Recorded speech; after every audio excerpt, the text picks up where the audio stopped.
Eddie Frederick has got it all. Inspiration, motivation, great advice, and biting opinion pieces as only Eddie Frederick can deliver. Eddie Frederick has got it all. Welcome to Edification, made possible by the efforts of the Center for Democracy and Good Governance, CDGG. The Center for Democracy and Good Governance is a sound organization established to promote and strengthen democracy.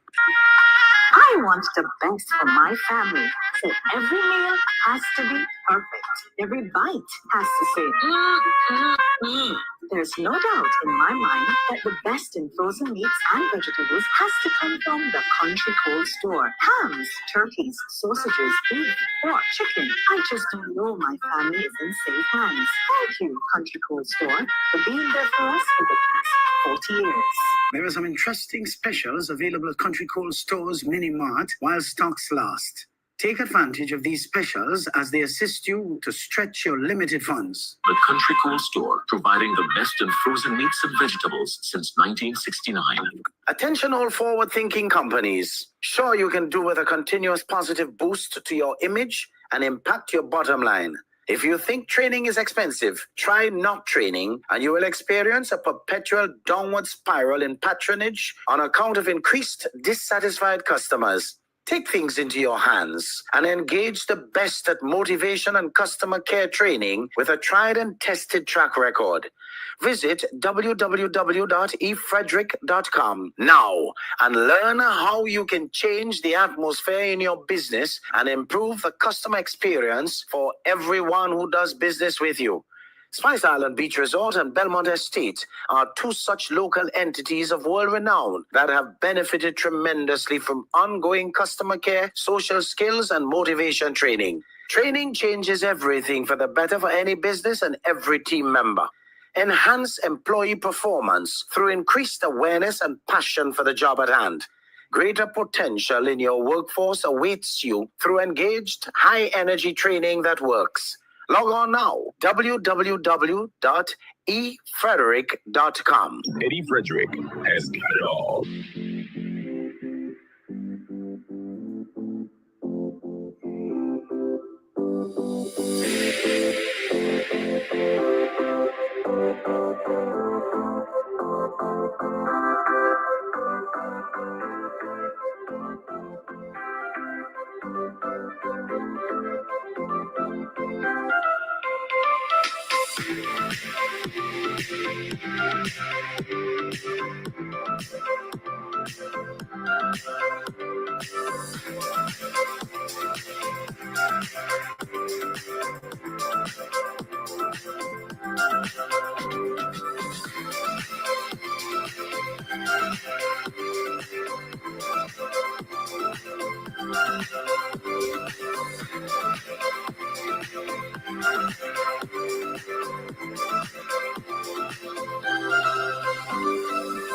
Inspiration, motivation, great advice, and biting opinion pieces as only Eddie Frederick can deliver. Eddie Frederick has got it all. Oh yes, oh yes, oh yes, oh yes, oh yes. It's such a wonderful, wonderful occasion to be alive. Folks, Grenada is such a beautiful place. We just have to do what we must to preserve the beauty. And we're not talking about physical beauty alone. We're just talking about the vibes, the feeling, and the energy is actually changing. It's getting right. Welcome to Edification 257. our final Sunday for the second month of 2025. In spite of all the fight down and even fight up, we can all feel Grenada is going up, up, up, up, up, up. Of course, there will be those who are going through denial, that are in the throes of death, who are bawling like pigs to the slaughter because all their freeness done. And not only that, but all who were given positions that made them square pegs in round holes and round pegs in square holes are being shown up today by the new order of things. You see, since those opportunities are gone and a new environment has arrived through meaningful transformation, many of them have shown their incapacity and total incapabilities to the point where it's so shocking, so interesting that for the period 1995 to 2022, for the most part, of course, they got so accustomed to rising to low expectations and being paid handsomely at that. And today proves to be kind of late for them to properly make the turnaround, as their brains are fired in a direction that it cannot be unfired and can't handle any form of reorientation. That is why they're stuttering, and that is why they're so sour, quite a number of them. So what do? Throw their hands in the air and cry victimization, looking for pity from the several who don't pay attention. And all they know is how to eat a food for themselves, who in turn repeat their sentiments of victimization. You see, folks, I have news for them. Things have changed, and no Morocco could tell them otherwise. They had their chances and squandered them. I take it that you have seen where today's sharing is headed. So as soon as you come into the room, as soon as you enter, remember to share, comment, like, love, just interact as you usually do to make this program yours. Our angel number, folks, for this week is 257. Of course, the number holds special importance, you know. It's a blend of energies of the numbers 2, 5, and 7. The number 2 represents balance and harmony. 5 signifies personal freedom and adventure. And 7 symbolizes wisdom and spiritual awakening. Together, they indicate that you are on the right track in your journey towards fulfilling your life's purpose. You see, while you're at it, all I can ask you to do is to stay focused until the end. Our topic for this week's discussion: we need to stop being evangelists for suffering. We need to stop being evangelists for suffering. Why are so many people around us here in Grenada and small societies like ours appear to be evangelists for suffering? I wonder why. You see, too many Grenadians appear to be evangelists for suffering and even struggling. This can only be understood through the combination of cultural, of course, psychological, and sociological factors. This mindset often manifests as a glorification or even normalization of hardship. Suffering ought not be seen as virtuous, folks, inevitable or even necessary for personal growth or societal cohesion. It must be seen as a condition to grow. GROW. Get rid of weaknesses. We must grow through things. That's one. And we must also get away from them, because some of the things that are undesirable, you'd be surprised to know how much you will grow if you only get away from them. That includes people. Exposure to proper education, better associations and relationships that can act as fertilizer for new thinking and thus a desirable trajectory are the ways out of the thinking that generally evangelizes and normalizes suffering and struggling. I'm delighted to elaborate on this here today, because that is exactly what the program is about. You see, what are some of the symptoms of the mindset of evangelism for suffering? You see, people may downplay or even dismiss struggles, saying things like, that's just how life is. We always had it hard. What are they really doing? Normalizing hardship, justifying how they are with no intention to get out. But what about resistance to change? You see, there may be a reluctance to adopt new ideas, technologies, and even systems that could alleviate suffering, often justified by tradition or fear of the unknown. Folks, one other resistance to change can be seen every day all around us. People who crave ownership of a smart device and mostly use that device for trite and puerile purposes. Taking pictures of themselves, jumping under other people's posts to make mawet, peddling lies and falsities of both themselves and against others to gain an advantage, appearing to win on social media, but total and absolute losers in real life. You see, some individuals may drive a sense of identity or even pride. They may derive that from enduring suffering. In other words, there's a martyrdom complex somewhere in between there, believing it makes them stronger and more righteous, instead of seeing it as just a reason to grow out of and from totally. You see, people who strive for better conditions or even challenge the status quo may be labeled as disruptive, complaining, like too much thing, or ungrateful. So what is that? Criticism of those who seek improvement. But you see, a belief that suffering is inevitable and cannot be changed, often rooted in religious or cultural rubbish narratives, that is what you call fatalism. Folks, there's a lot more where that came from, But in order for us to really appreciate this, we have to know the likely underlying causes of this tendency towards evangelizing struggle. You see, in many small societies like ours, historical experiences of colonialization, slavery, or even economic hardship have shaped a collective identity rooted in resilience and even endurance. Religious teachings may emphasize suffering as a path to salvation or spiritual growth, reinforcing the idea that hardship is virtuous. But folks, the new view that I would like you to hold is that this is total nonsense.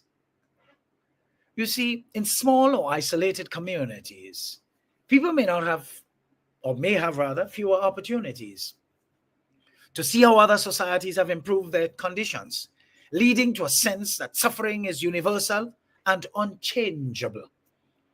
With the advent of the radio, television, and now the internet, that is no longer true.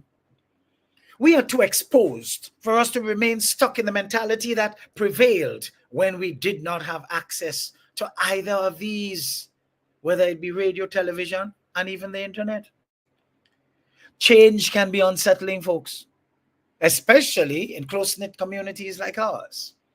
The fear of losing cultural identity or social cohesion may lead people to cling to familiar struggles rather than embrace new solutions. Enduring suffering can become a coping mechanism, allowing individuals to feel a sense of control or even purpose in the face of adversity. This most times leads to a subconscious attachment to the same hardship we are not enjoying. You see, too many of us live as if by the stop it, I like it mantra. The thing ain't working, You're saying stop it, but you could see you grinning while you're saying it because you really like it. Will it stop? Hell no, because you will position yourself for more. In societies with limited resources or opportunities, like ours again, people may feel powerless to change their circumstances, leading to a resigned acceptance of suffering. Well, what are you going to do? So it is. How do we treat these? We treat, with a view to arriving at solutions. But education and awareness is key, folks. You see, we have to promote education about mental health, resilience, and the importance of seeking improvement rather than enduring unnecessary suffering. We have to share success stories from other people and societies that have overcome similar challenges, demonstrating that change is possible. But we must encourage critical thinking, which is something that's so lacking among us here in Grenada. Foster a culture of questioning and critical analysis, where people feel empowered to challenge narratives that glorify suffering. Use community dialogues, workshops, and even media to explore alternative perspectives on hardship and progress. We have to strengthen our support systems, folks. Build robust social and mental health support systems to help individuals cope with adversity in healthier ways. We have to encourage community-based initiatives that focus on collective problem solving rather than passive endurance. We have to promote empowerment and agency. You see, create opportunities for individuals to take control of their circumstances, whether through entrepreneurship, education, or civic engagement. Not enough of those are happening around us.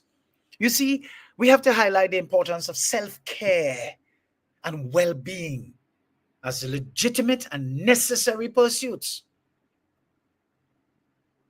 But we also have to reframe cultural narratives.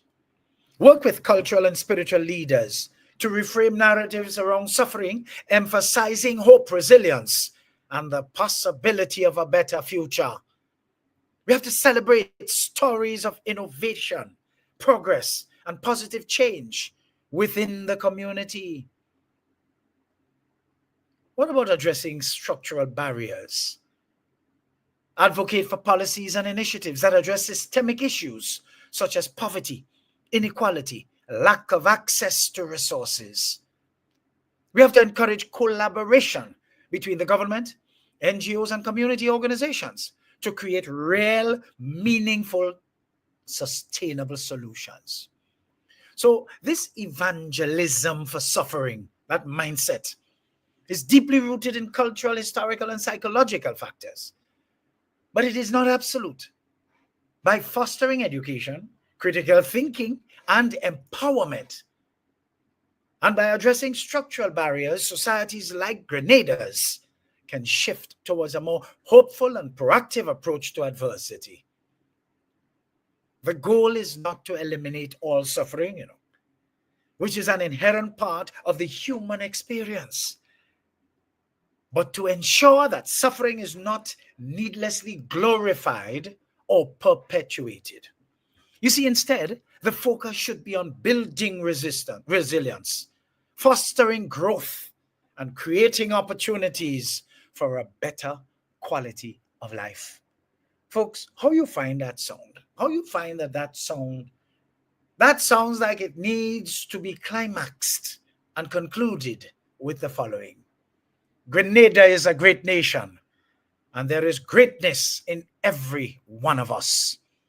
So we need to stop being evangelists for suffering and struggle. Let's take a little break, and we'll come right back with a lot more where that came from.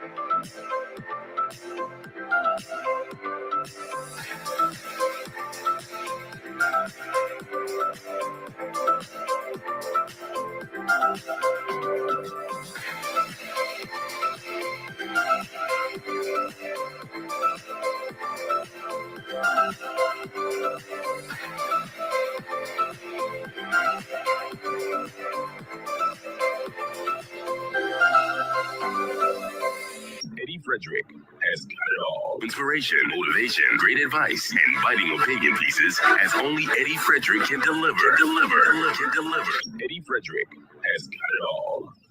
This is Edification, made possible by the efforts of the Center for Democracy and Good Governance, CDGG. The strength of views and opinions expressed during edification are not necessarily a reflection or representation of the sponsors and/or affiliates of this program.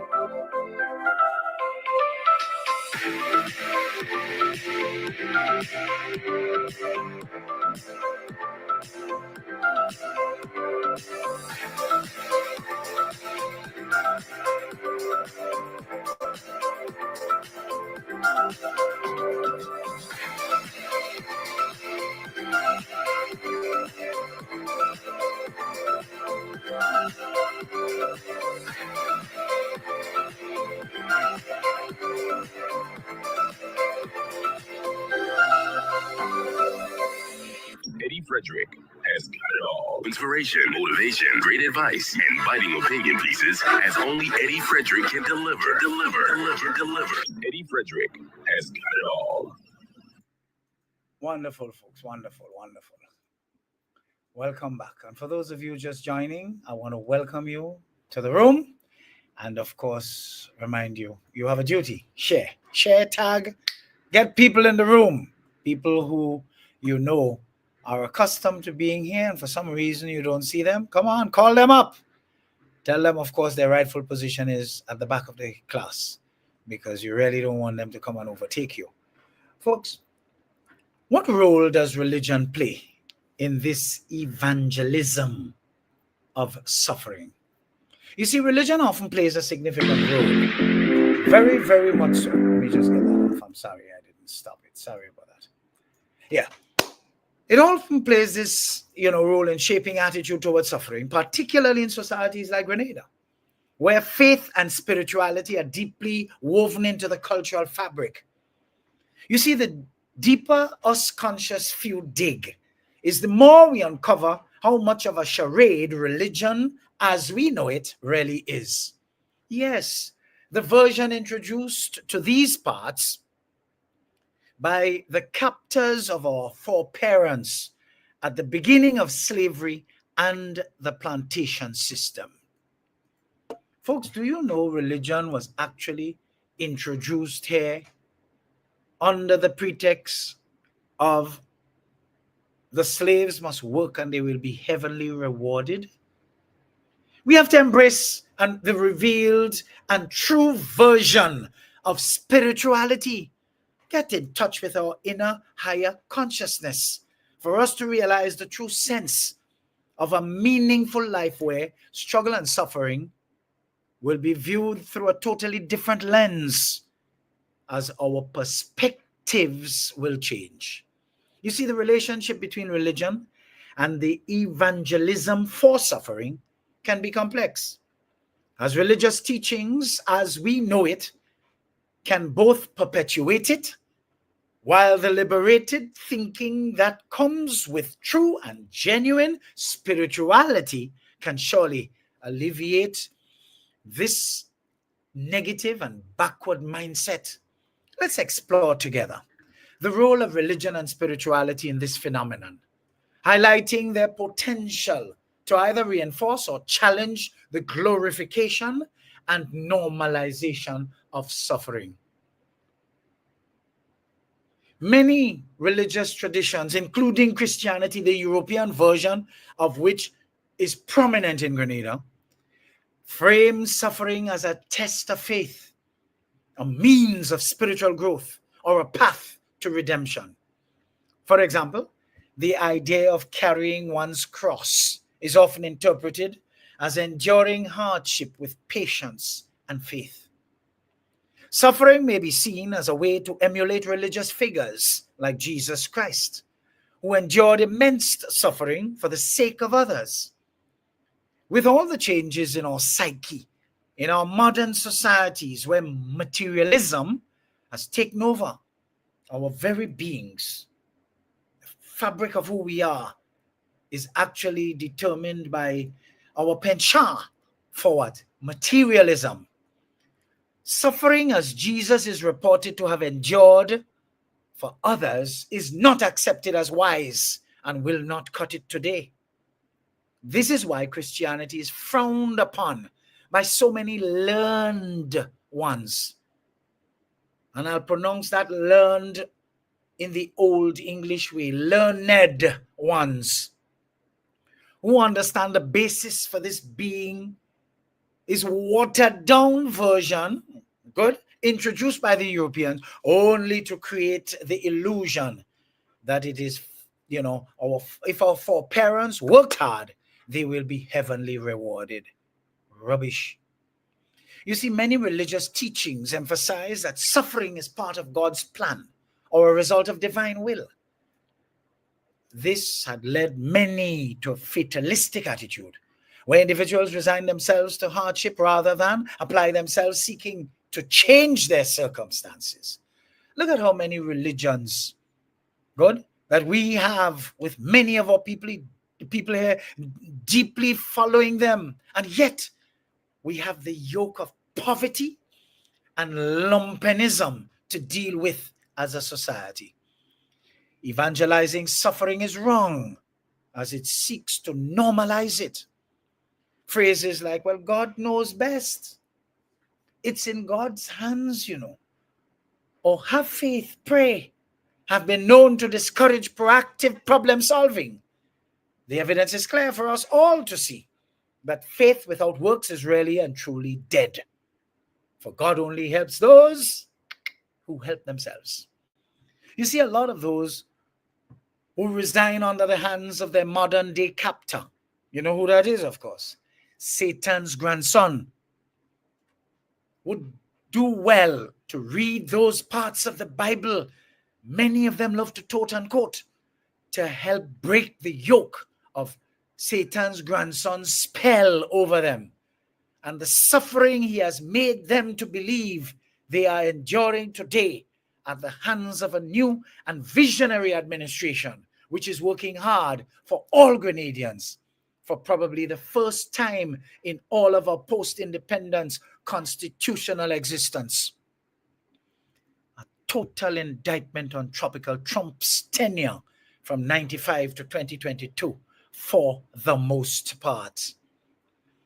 You see, religion often glorifies martyrdom and self-sacrifice, portraying those who endure suffering as virtuous or even holy. This can create a cultural expectation that suffering is noble or spirituality or spiritually rewarding. Folks, individuals may feel pressured to endure hardships silently to avoid being seen as lacking faith or resilience. All that time they're suffering, they're dying right in front of you, but grinning for you and making believe that everything is hunky-dory. Don't we know this all too well? In fact, this breeds a type of low self-esteem on a private basis. But in the open, such people tend to sport a brave face while that sufferer suffers. Some religious teachings associate suffering with sin or moral failing, suggesting that hardship is a punishment or a consequence of wrongdoing. This can lead to feelings of guilt or shame, discouraging people from seeking help or advocating for change. So how religion can be a challenge to the evangelism for suffering? You see, while religion can reinforce the glorification of suffering, it also has the potential to challenge and transform this mindset all too well and all together.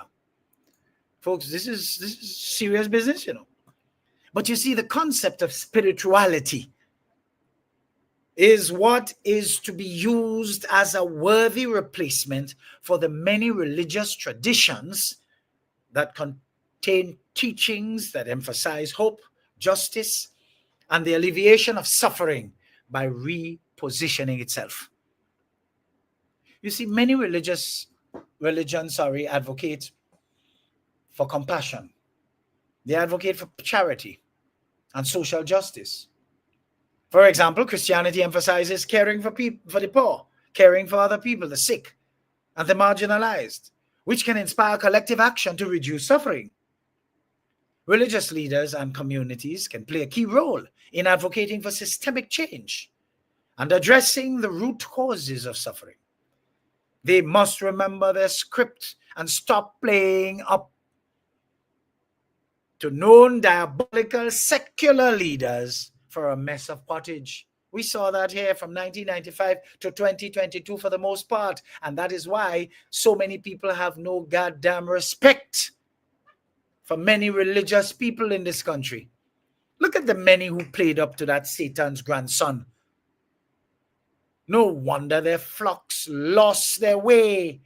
And when dispersed throughout the entire society, we can feel the cumulative effects of evangelized suffering with their abjectly negative spirits, negative energies, negative vibes, and of course, extremely low frequencies. All of these are reflected in even pictures taken of them in gatherings hosted by their captors and cult leaders. You could see them. You see, religious narratives often include themes of hope, renewal, and redemption. These messages can empower individuals to see suffering as temporary and surmountable, rather than inevitable or virtuous. For example, the Christian concept of resurrection symbolizes what? The triumph of life over death and hope over despair. The stories of Job, Joseph, David in the Bible also show the power of faith, stooping to conquer and remaining absolutely focused on God's mission for us in life, being ever grateful for his favor. You see, religious communities often provide emotional, spiritual, and material support to those in need. This can help individuals cope with suffering in healthier ways and reduce the sense of isolation that often accompanies hardship. But churches and other religious institutions can serve as hubs for counseling, hubs for education, and even community development. Oftentimes, when a religious pastor or priest is not available and the chance is taken on a secular counselor, the results rival that of the religious in a positive way. Why is this so? Because many of the pastors, priests, and other ministers of religion have simply lost their way and surrendered to Satan's grandson for a mess of pottage when he was in power. Of course, people need to be careful not to be too trusting in their time of vulnerability, for fear that they can be taken advantage of both monetarily and otherwise. You see, some religious teachings emphasize the power of faith to overcome adversity. But in the real and genuine power of spirituality, one can truly find the answer. This can inspire individuals to take action and seek solutions rather than passively accepting suffering. You see, the idea of faith without works is dead, James 2:17. That encourages believers to actively work towards improving their circumstances and helping others. That is a strong prose that highly spiritual people use to motivate and inspire them to get the results they crave. But religion needs to be balanced. You see, the role of religion needs to be balanced, folks. To address the evangelism for suffering mindset, it is important to engage with religion in a way that amplifies its positive aspects while challenging harmful interpretations. This is where the preference must be towards spirituality, and there will be no doubt as to the desired results, which will rest on the positive aspects. Let's just look at some of the strategies that we can use, folks. Religion and or spiritual leaders, religious or spiritual leaders, folks, can interpret teachings about suffering to emphasize hope, resilience, and the importance of seeking justice and improvement.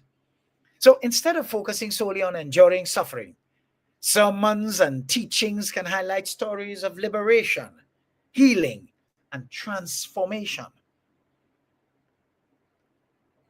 So we need to reframe the religious narratives. Believers should be encouraged to critically engage with religious texts and teachings, questioning interpretations that glorify suffering or discourage progress. Religious or even spiritual education programs can include discussions about mental health, self-care, and the importance of addressing systemic issues. So what should we be focused on? The promotion of critical engagement. You see, we need to partner with religious spiritual leaders and institutions to promote what? Messages of empowerment, compassion, social justice. That's another way to balance the role of religion. So collaborate with religious leaders. Call them out if you must, because a lot of them need to be called out. You see, religious and spiritual leaders can play a key role in advocating for policies and initiatives that reduce suffering and genuinely improve all-round quality of life. You see, religious communities and even spiritualists can work with mental health professionals to provide support for individuals struggling with hardship, ensuring that spiritual care is complemented by psychological care. This can help break the stigma around seeking help for mental health issues. You see, religion can and oftentimes play a dual role in the evangelism for suffering, that mindset, both reinforcing and challenging the glorification of hardship. By reframing religious narratives, promoting critical engagement, and I dare say, leveraging the positive aspects of faith, societies like Grenada's can shift toward a more balanced and empowering approach to suffering. Ultimately, religion can be a powerful force for hope, resilience, and transformation, helping individuals and communities to not only endure, but also overcome adversities. Folks, do you find anybody from the Klansman side, from the old nastiness side, that special phenotype that when you see them, you have no choice but to offer a prayer for them to eventually find themselves? Do you see any one of those advocates for that side putting forward things like these? No, because they want to continue to keep a large swath of our population totally bazodi and stupidi, so they will continue to support them. But I submit to you here, folks, because of my interest in Grenadian history, I know it for a fact that Grenada is a great nation and there is greatness in every one of us. We need to stop being evangelists for suffering and struggling. Let's take a little break and we'll come right back with a lot more from where this came.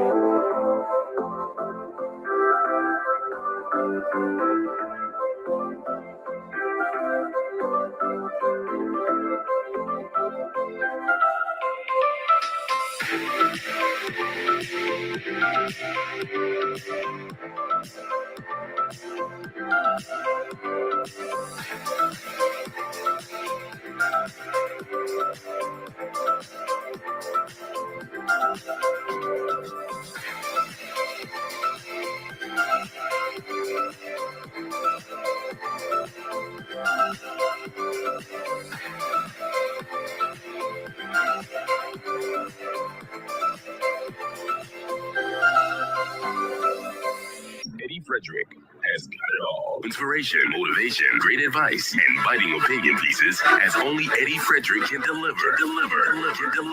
Eddie Frederick has got it all. This is Edification, made possible by the efforts of the Center for Democracy and Good Governance, CDGG. The strength of views and opinions expressed during edification are not necessarily a reflection or representation of the sponsors and/or affiliates of this program.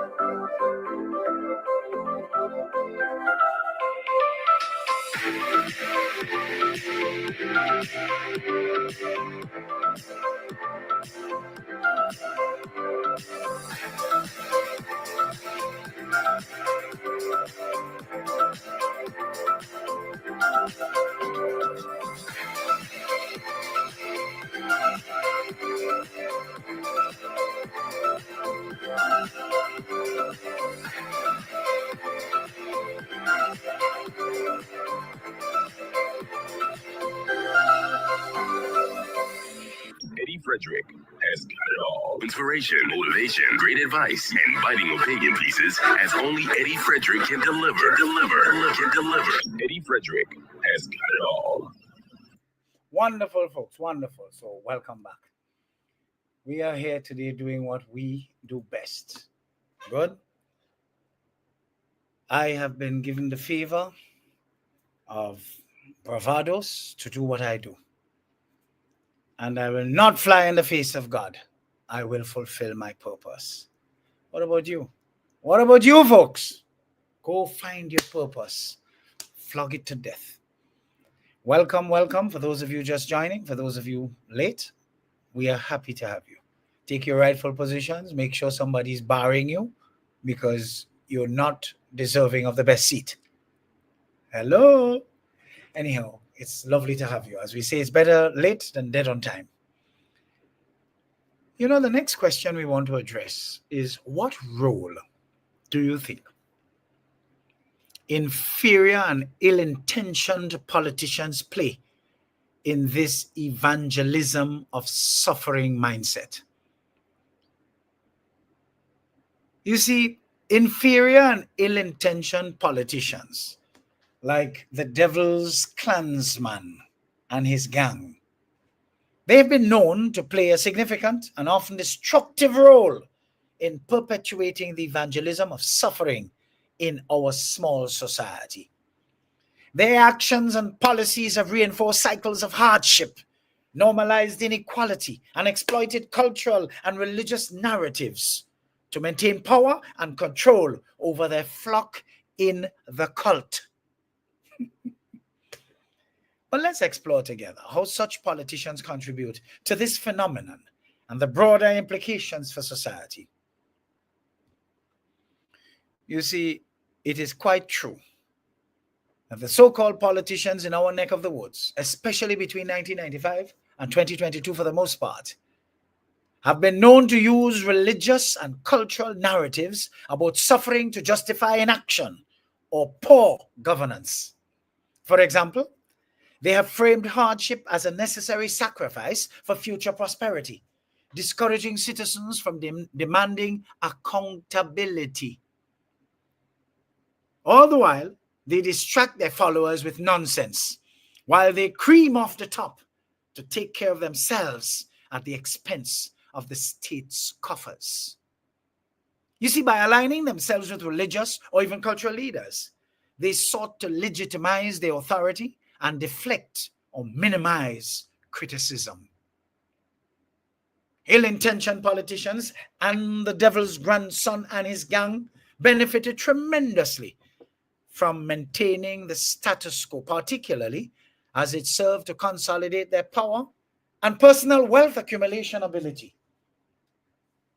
They have been known to downplay systemic issues like poverty, unemployment, or inadequate health care, framing them as inevitable, while pulling wool over the eyes of their subjects and cult members to feel they care about them and they are working in their interest.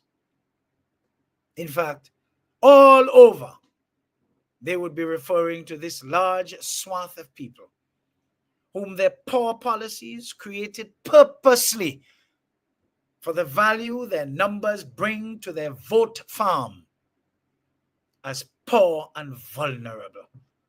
How disgusting. You see, this normalization of inequality has led to a resigned acceptance of suffering among many in our population, especially in areas known to be once able to feed themselves and who today have slipped into abject poverty. Could you imagine St. Patrick and a large swath of even St. Andrew have actually fallen into the category of St. Mark, and many of their people allowing the learnt helplessness to take over as a result of the extended period of decadence and deterioration presided over by Tropical Trump from 1995 to 2022 for the most part. What should have happened is that efforts should have been made to take St. Mark out of poverty. But that was not to be, as the people there seemed to have fallen deeply in love with the person who represented them for all of over 20 years, with no improvement whatsoever. Instead, what happened is that two other parishes caught what St. Mark's was known to have, what they were known for since in the colonial days. Isn't that sad? And this bunch of people, to include the long-standing representative of Grand Pauvre, Great Poverty, that was the nickname for Victoria back in the day, in the colonial day. What does that say? Hello? They want to rescue Grenada. You see, they're dyslexic. They're talking before behind. The place rescue already. Go to sleep. Go and hug up your pillow and go to sleep. Your days are done, all of you. You see, Satan's grandson and his goons were known to deliberately sow division within our society, whether along economic, social, or political lines, to distract from their own failures and abject corruption. This fragmentation weakened collective action and made it harder for communities to address shared challenges. You see, by keeping the population divided and focused on internal conflicts, they ensure that systemic issues remained unaddressed.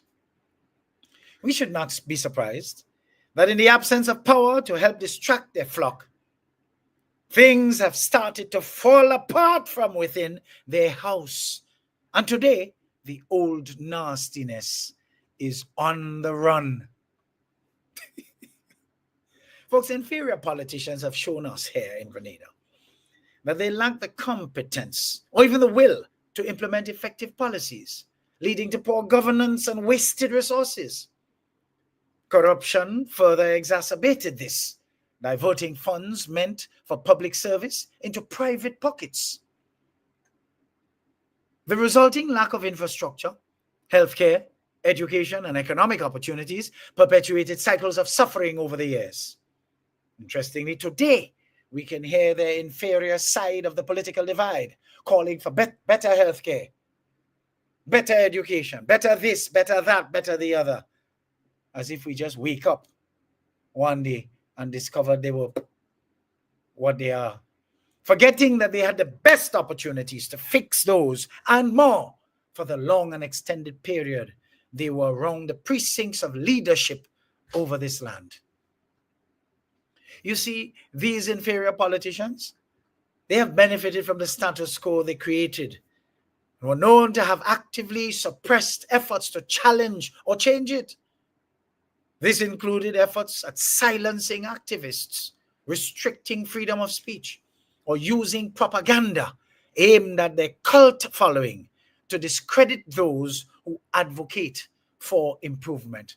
You see, by stifling dissent, they ensured that, narratives glorifying suffering remain dominant, because that was the atmosphere under which they could flourish.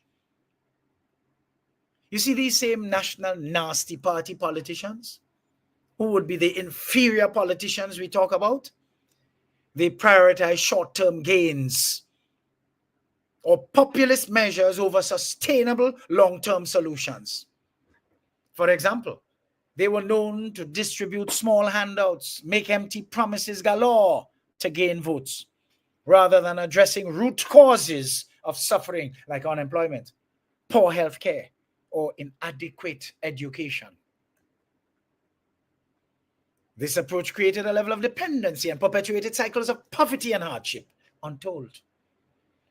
You see, the actions of inferior and ill-intentioned politicians can have far-reaching consequences for society. But these things can include, folks, and are not limited to, erosion of trust. You see, when these inferior elements who posed as politicians over the years exploited suffering for their own gain, it eroded the public's trust in institutions and leaders. This has led to apathy, cynicism, and a sense of hopelessness and haplessness among citizens for an extended period.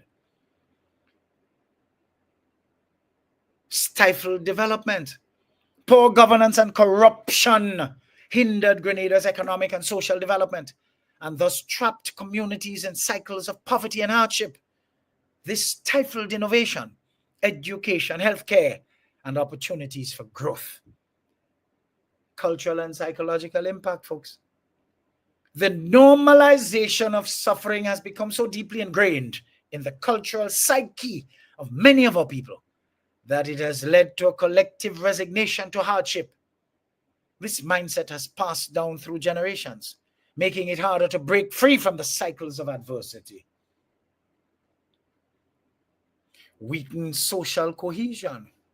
You see, divide and rule tactics and the suppression of dissent can fracture communities. But we shouldn't even use the word can, because they have fractured our society, weakened social cohesion, and made it harder for people to work together towards common goals. We are today experiencing this to no end, as Satan's grandson has seemingly booby-trapped the nation by mangling the minds of our people and thus leaving us with the monumental task to rebuild from scratch, as it were. You see, addressing the role of inferior and ill-intentioned politicians in perpetuating the evangelism of suffering requires a multifaceted approach. You see, we need to strengthen institutions that hold politicians accountable, such as independent judiciary systems, anti-corruption agencies, and a free press to replace the totally compromised media that we have here, who mostly pander to the gangsters we got rid of on June 23rd, 2022. We need to encourage transparency in government spending and decision-making to reduce opportunities for the wanton corruption the last lot was best known for.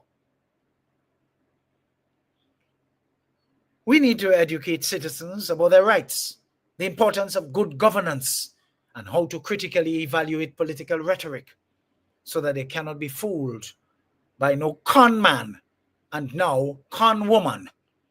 They need to foster a culture of civic engagement where people feel empowered to demand better leadership and hold politicians totally accountable. We need to support grassroots organizations, activists, and community leaders who advocate for systemic change and challenge harmful narratives. We need to encourage collaboration between civil society groups and religious or spiritual and cultural leaders to promote messages of hope and progress. We need to promote and support leaders who prioritize the well-being of their constituents over personal gain.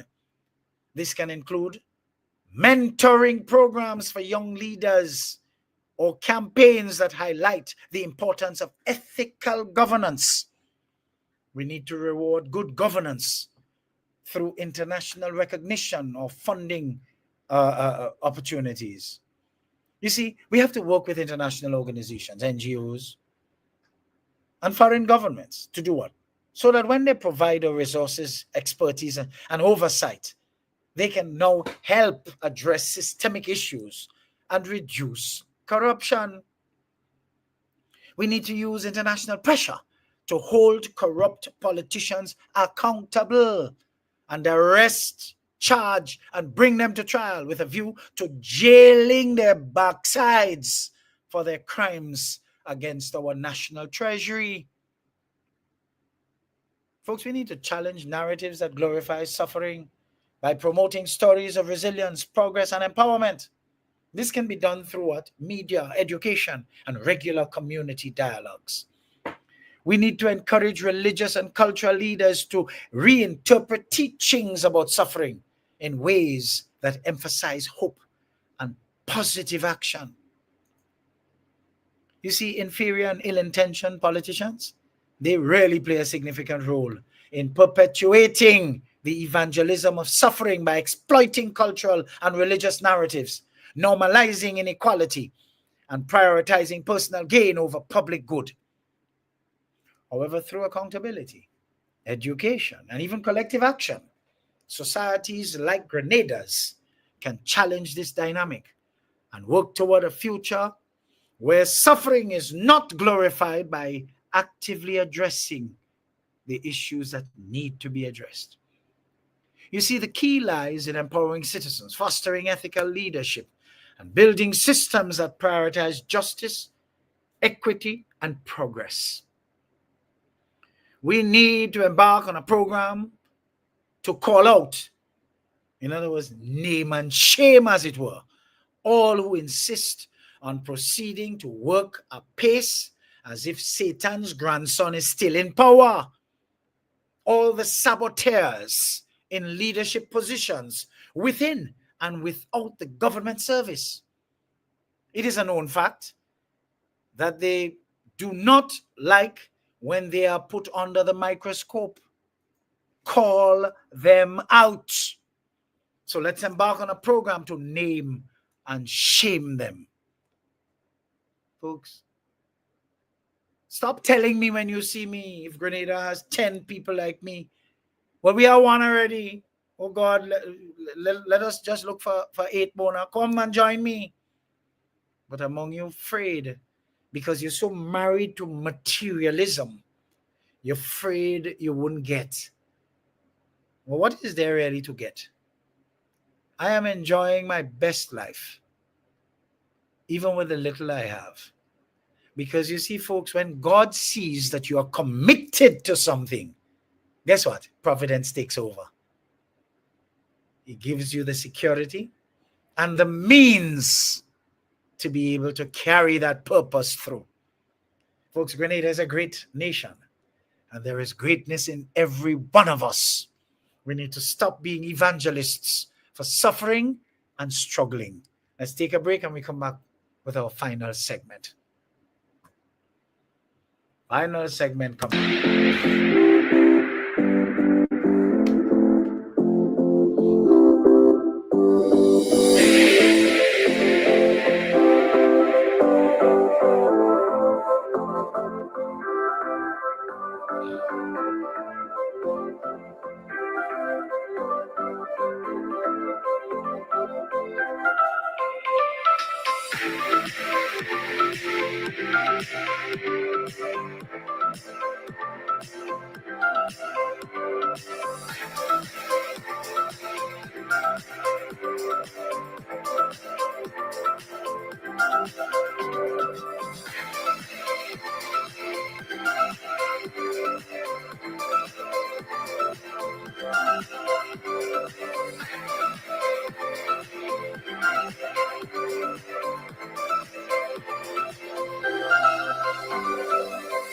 Eddie Frederick has got it all. Inspiration, motivation, great advice, and biting opinion pieces as only Eddie Frederick can deliver. Eddie Frederick has got it all. This is EDDIE-FICATION, made possible by the efforts of the Center for Democracy and Good Governance, CDGG. The strength of views and opinions expressed during EDDIE-FICATION are not necessarily a reflection or representation of the sponsors and/or affiliates of this program.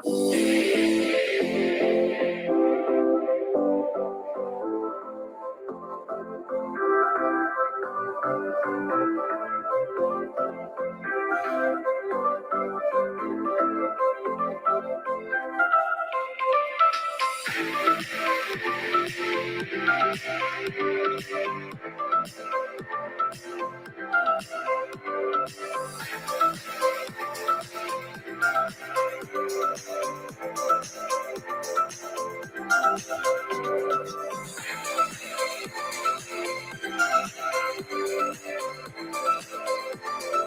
right, folks, we come up here with our final segment, which would be a little bit lengthy, but it's our final segment nonetheless. So, for those of you late comers, thank you still for coming.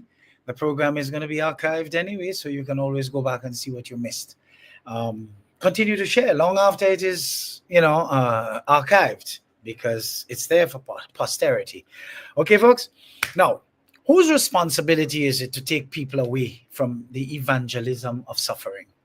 You see, the responsibility to move people away from that is a collective one, requiring the efforts of multiple stakeholders in society. No single group or individual can achieve this alone.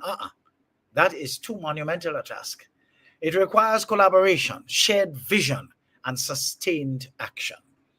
The overriding responsibility, though, rests with visionary leadership in all spheres of life, starting with the government, whose policies should be as such to address systemic poverty and anything that would lead citizens to glorify struggle and suffering. You see, the government has a primary responsibility to create policies and systems that address the root causes of suffering.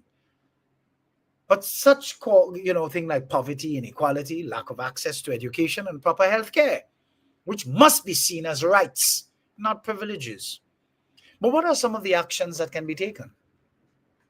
Implement transparent, accountable, and effective governance. Invest properly in infrastructure, social services, and economic opportunities. Promote policies that reduce inequality and empower marginalized groups. You see, encourage civic engagement and participation in decision-making processes. You see, this current administration, they seem hell-bent on doing these, even in the midst of the noise that the reckless opposition makes, in spite of being, in a position of governance for so goddamn long and doing the opposite with the sole purpose of being that of, keeping the people in a mental frame of suffering and struggle so they can appear to be the saviors when they show up with their crumbs of handouts. Remember those days? Thank God. Hashtag Keith gone and he not coming back. Those days are long gone. Done. You see, religious and cultural leaders have a primary responsibility to reframe narratives around suffering and promote messages of hope, resilience, and empowerment. They are supposed to be the mouthpiece for morality, moral and social guardians of society. But look at some of the actions they can take. Reinterpret religious or even cultural teachings that glorify suffering, emphasizing compassion, justice, and the importance of improving quality of life. Collaborate with mental health professionals to address the psychological impact of suffering. Use their platforms to advocate for systemic change and support community initiatives. You see, educators and academics have a primary responsibility. They should really and truly focus on equipping individuals with the knowledge and critical thinking skills needed to challenge harmful narratives and advocate for change bigly in our society. But again, action is needed. And look at some of the things that can be done. Incorporate lessons on civic responsibility, mental health, and social justice into the school's curricula. Promote critical thinking and media literacy to help people discern between constructive and harmful narratives.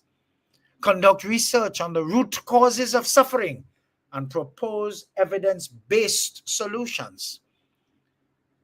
Civil society and community organizations have a primary responsibility. And what could that be?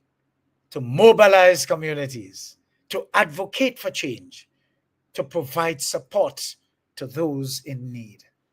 But there are some follow-up actions that would be necessary. Organize grassroots campaigns to address systemic issues and hold leaders accountable. Provide resources and support for mental health. for education and economic empowerment. What about fostering a sense of community and collective action, encouraging people to work together towards common goals? But the media and influencers, they have a primary responsibility, folks, to shape public discourse and challenge narratives that glorify suffering, especially when they come from politicians and religious leaders. But with our media looking like a scrapyard, that is going to be a far stretch for the current people who operate in our local media, because it really is a junkyard, no hell. But what are some of the actions? Highlight stories of resilience, progress, and positive change to counterbalance narratives of hopelessness. Expose corruption, inequality, and systemic failures that perpetuate suffering. Promote messages of empowerment and collective responsibility. But you see, individuals and families, they too have their responsibilities. And their responsibilities rest with challenging harmful mindsets within their own circles and taking steps to improve their own well-being, keeping away from negative associations and relations who glorify suffering and struggle. You see, some of the actions require us to educate ourselves as family members. We have to educate ourselves and others about the importance of self-care, self-development, mental health, establishment of boundaries, and seeking personal improvement. In other words, mind our goddamn business. We need to support community initiatives and advocate for change in their local contexts. We need to model behaviors that prioritize hope, resilience, and proactive problem solving. But international organizations and foreign governments have a primary responsibility too, to promote or help provide resources, to help provide expertise, and even oversight to support local efforts at addressing the issues of suffering. But what are some of the actions that they can do themselves? They can take. Very simple.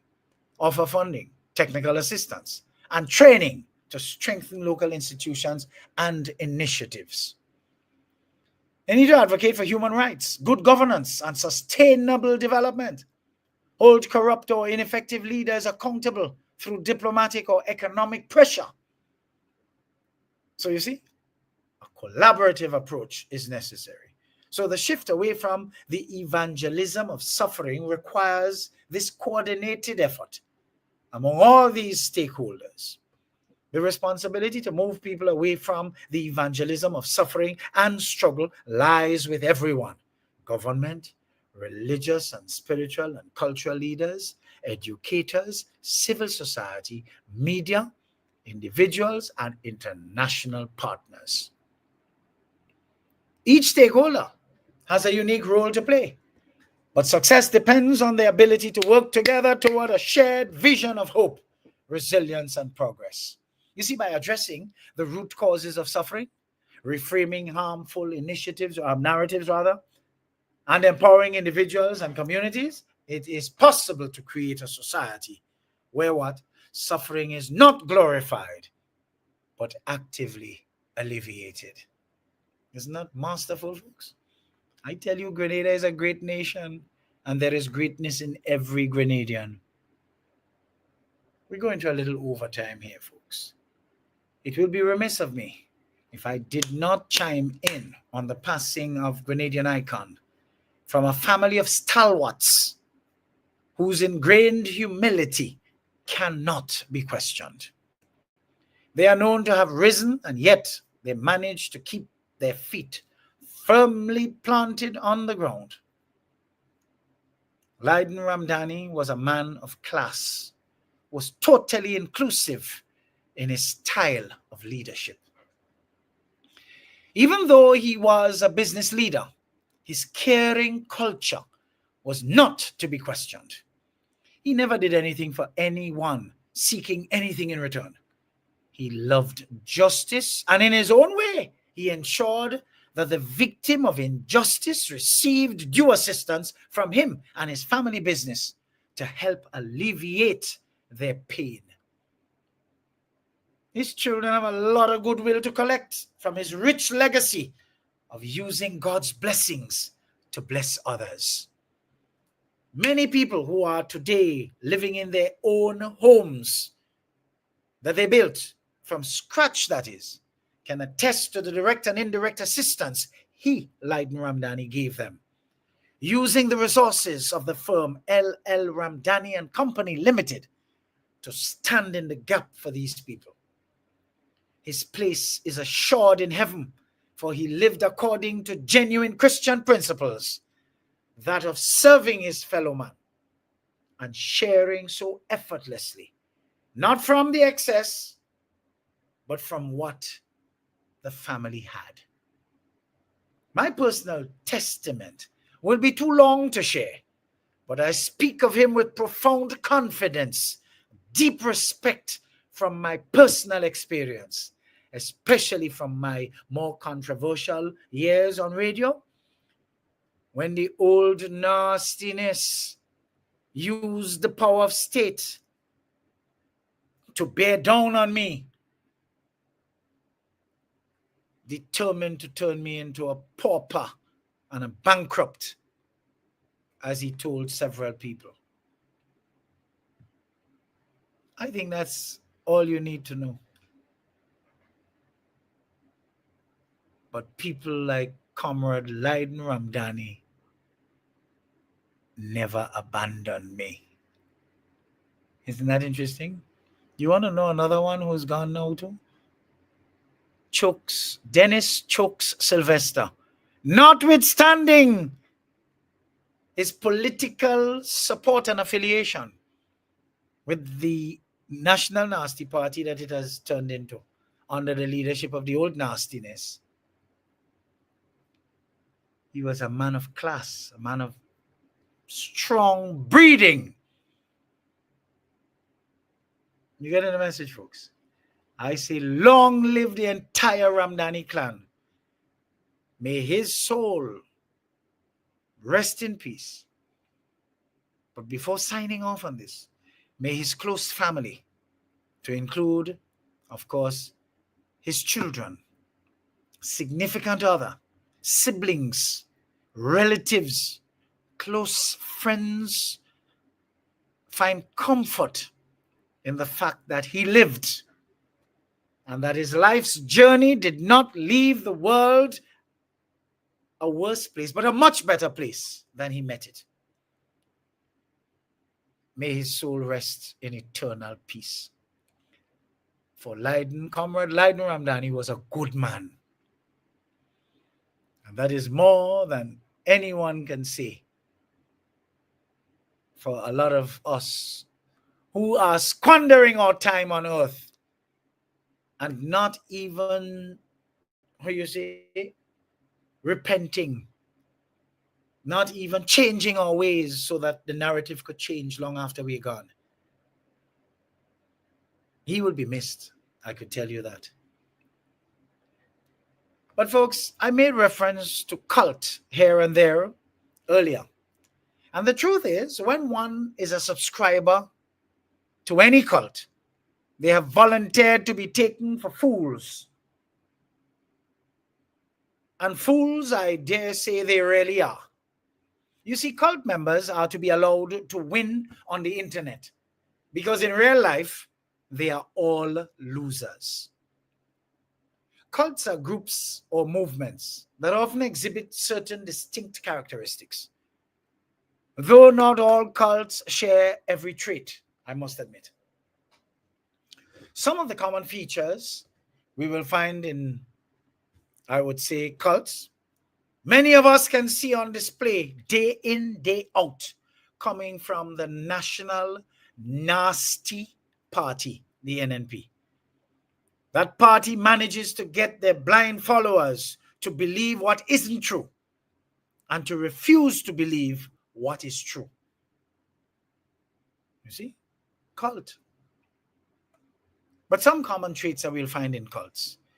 They float the concept of charismatic leadership. As we who know history would agree, as Jim Jones, Eric Gary, and the old nastiness himself all demanded absolute loyalty. Isolation, with members feeling the need to, and in most cases, encouraged or required to cut ties with even family and friends outside the group, creating a sense of dependency on the cult itself. Us versus them mentality. Cults often promote an in-group versus out-group mindset, projecting their inferiority, evil and misguided beliefs on others, reinforcing their very loyalty to the group. You see, as inferior as it usually is. Mind control and indoctrination. Techniques such as repetitive lies until it becomes so ingrained that it's taken now for granted as truth. And manipulation are used to break down critical thinking and enforce conformity. But what about exploitation? Members may be exploited financially, emotionally, and even sexually. Leaders often demand money, labor, and other resources from followers so as to secure their total investment. What about dogmatic beliefs? Members are often exposed to only rigid, unchangeable beliefs that are not open to questioning or criticism. Dissent is discouraged and even punished by public ostracization. They also promote apocalyptic or utopian vision. When faced with the loss of power, they predict impending catastrophe and promise of utopian future, often tied to the leader's starvation for status.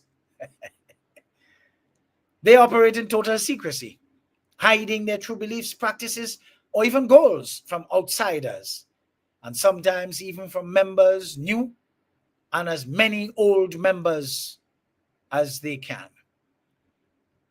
Fear and intimidation, oh gosh, that's right up there with oxygen in cults. Members may be kept in line through fair tactics, such as projections of their wrongs on others, and even threats of punishment and ostracism. Gradual and continual recruitment. New members are often recruited gradually, with the group's true nature or demands revealed only after the individual is emotionally invested, totally absorbed. You see, it's important to note that not all groups with strong beliefs or charismatic leaders are cults. The term cult is typically applied when these characteristics are used to manipulate, control, or harm members, as we can see with the National Nasty Party, when its long-standing inferior leader,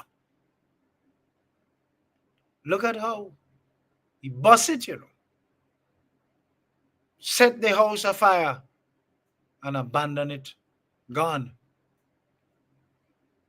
You see, people are usually drawn to cults for a variety of reasons, often rooted in psychological, emotional, and social factors, and may include, though not limited to, search for meaning and purpose, because of the lack of purpose otherwise, desire for belonging, which to them, membership offers a strong sense of community and belonging. Charismatic leadership is usually highly persuasive and inspiring to them. Emotional vulnerability of people who are going through difficult times, such as grief, trauma, a major life transition, may be more susceptible to the promises of support and even stability that cults offer. Idealistic or utopian visions are presented as idealized visions of a better world or a higher purpose. The need for structure and order, typically lacking in some, provide, a highly structured environment with clear rules and expectations. This can be appealing to individuals who crave order and certainty in their lives. Manipulative recruitment tactics are often used to psychologically tie up and thus recruit and retain members. spiritual or intellectual curiosity that is massaged so as to draw people to them because they are seeking spiritual enlightenment or alternative ways of thinking. But fear and crisis can make people more susceptible to cults, with a manipulative leader taking full advantage of their vulnerabilities. But some people who desire transformation may be attracted to cults too. Not the positive or productive kind that we are on track to receiving of late. No, not that kind. But the one that coerces people to gravitate, which usually begins and ends in words only, absolutely no action. Lies, in other words. Folks, it's important to recognize that anyone can potentially be drawn into a cult, regardless of their background or intelligence. Cults are adept at identifying and exploiting human vulnerabilities, and their recruitment strategies can be highly effective. So we're asking you to understand these factors, because understanding them can help you to recognize and resist the influence of cults. Escaping a cult can be a profoundly challenging and transformative experience. The aftermath of leaving a cult often involves a range of emotional, psychological, and social difficulties. You see people like Delma Thomas, Peter David, Bert Brathwaite, Alistair Bain, just to name a few, and of course the scores of people who have recently found it necessary to divorce themselves from the National Nasty Party. That cult can tell you they feel like a weight has lifted off their shoulders as the darkness is finally gone and to be no more. You see, recovery from cult involvement is highly individual process. That's what it is. And the extent and duration of the challenges can vary widely. Professional help from therapists experienced in cult recovery, as well as support from organizations that specialize in helping former cult members, can be invaluable in navigating this difficult transition. We who can help must line up and stand by to assist the many who will fall off the membership list, as to be expected, since the cult leader can be likened to what? An old, irrelevant, toothless tiger. Folks, I'm in, I'm out, and I'm gone. Thanks for joining. Continue to share. See you next week at the same time, same place for more extraordinary programming. Until then, I beg you to stay safe, stay well, remain vigilant, and stay lifted. But don't forget to remain focused.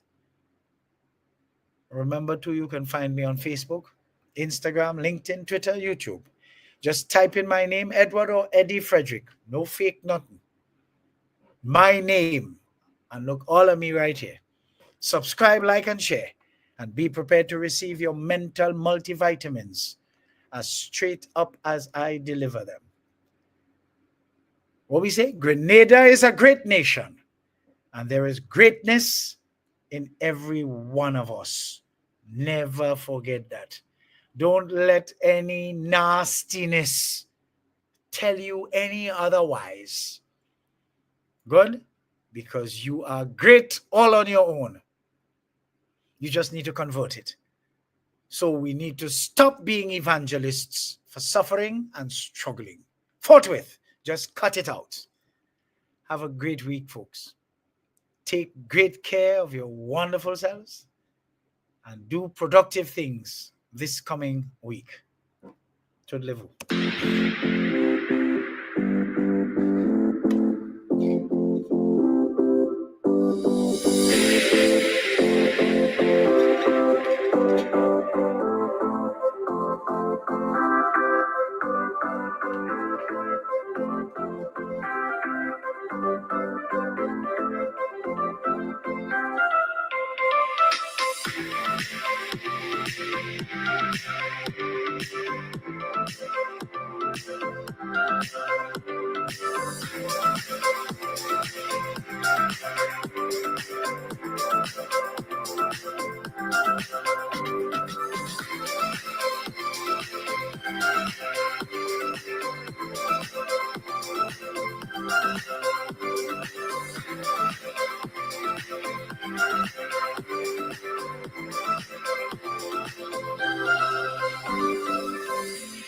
Eddie Frederick has got it all. Inspiration, motivation, great advice, and biting opinion pieces as only Eddie Frederick can deliver. Eddie Frederick has got it all. This has been Edification, made possible by the efforts of the Center for Democracy and Good Governance, CDGG. The Center for Democracy and Good Governance is a sound organization established to promote and strengthen democracy. I want the best for my family, so every meal has to be perfect. Every bite has to say, There's no doubt in my mind that the best in frozen meats and vegetables has to come from the Country Cold Store. Hams, turkeys, sausages, beef, pork, chicken. I just don't know my family is in safe hands. Thank you, Country Cold Store, for being there for us for the past 40 years. There are some interesting specials available at Country Cold Store's Mini Mart while stocks last. Take advantage of these specials as they assist you to stretch your limited funds. The Country Cold Store, providing the best in frozen meats and vegetables since 1969.